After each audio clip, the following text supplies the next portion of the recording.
और इसी के साथ एक बड़ी खबर आ रही है। मंगलवार को उत्तराखंड के हर्षिल के पास धराली गांव में बादल फट गया। तेजी से पानी और मलबा नीचे की तरफ आया है और उसकी चपेट में पूरा गांव आ गया है, जिसके बाद वहां राहत बचाव का काम लगातार जारी है। बड़ी खबर यह है कि इस बेहद खतरनाक त्रासदी में अब तक 130 लोगों को सुरक्षित मलबे से बचा लिया गया है।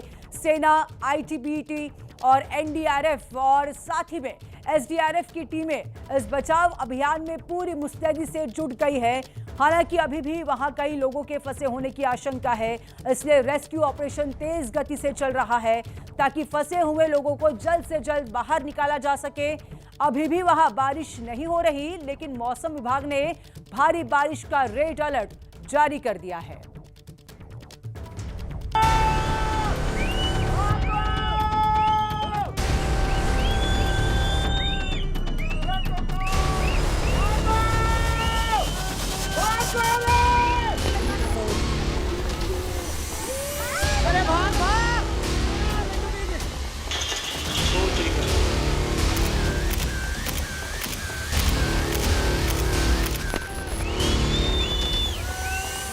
हर तस्वीर का एक एक फ्रेम तबाही की मुकम्मल दास्तान है।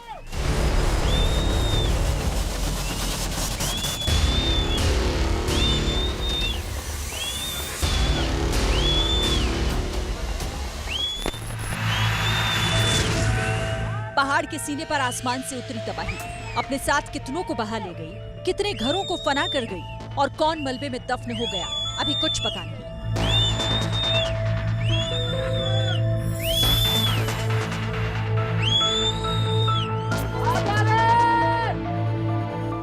लिहाजा पहाड़ के सीने पर आसमान से बरसी बर्बादी की अनगिनत तस्वीरों के बीच आर्मी, एनडीआरएफ, एसडीआरएफ, आईटीबीपी के जवान डट कर खड़े हैं ताकि उन लोगों का पता लगाया जा सके जिनका पता सैलाब की शक्ल में आई सुनामी के साथ कहीं गुम हो गया।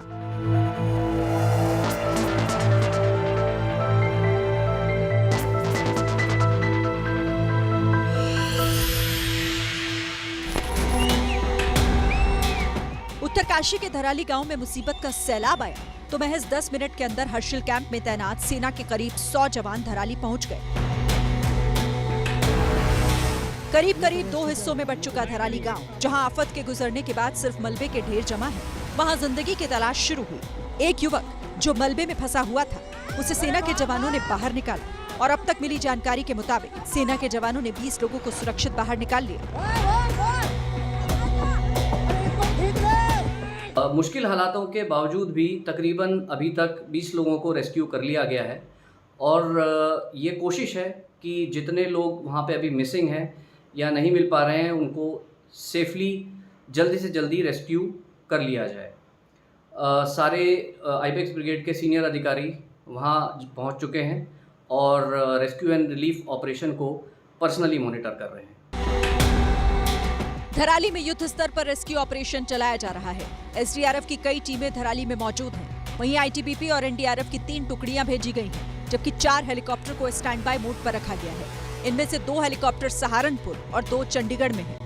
एनडीआरएफ के डीआईजी मोहसिन शाहिदी ने बताया कि फ्लैश फ्लड के चपेट में आए लोगों को हर मुमकिन मदद देने के प्रयास किए जा रहे हैं, लेकिन धराली में नुकसान कितना हुआ अभी कुछ नहीं कहा जा सकता। जो इनिशियल रिपोर्ट्स है उसके मुताबिक तकरीबन 40 से 50 घर जो है वो बाधित हुए हैं, बह गए हैं उसमें, और 50 से ज़्यादा लोगों को ये मिसिंग बताए जा रहे हैं, कुछ डेड बताए जा रहे हैं। तो अभी पूरा जो ये अभी आकलन किया जा रहा है और अभी इंफॉर्मेशन अवेटेड है। हमारी एसडीआरएफ की बटालियन हेडक्वार्टर में जो स्पेशलाइज्ड इक्विपमेंट्स को जो इस डिजास्टर में काम आ सकते हैं उनको भी हम लोग एक जियो के सुपरविजन में रवाना कर रहे हैं। और इसमें जहाँ पर भी लग रहा है कि जो भी एजेंसी जो है इसमें हेल्प कर सकती हैं, एससीओसी जो है उसको क्लोजली कोऑर्डिनेट कर रहा है। फिलहाल आर्मी, एनडीआरएफ, एसडीआरएफ, आईटीबीपी और स्वास्थ्य विभाग की 211 सदस्यीय टीम रेस्क्यू ऑपरेशन में जुटी हुई है। वहीं एहतियात के तौर पर नदी किनारे मौजूद दूसरी बस्तियों में रहने वाले लोगों को सुरक्षित स्थान तक पहुंचाया जा रहा है। इस बीच उत्तराखंड के मुख्यमंत्री पुष्कर सिंह धामी ने अपने सारे कार्यक्रम रद्द कर तिरुपति से सीधे देहरादून पहुंचे। यहां उन्होंने आपदा परिचालन केंद्र पहुंचकर राहत और बचाव कार्य का जायजा लिया।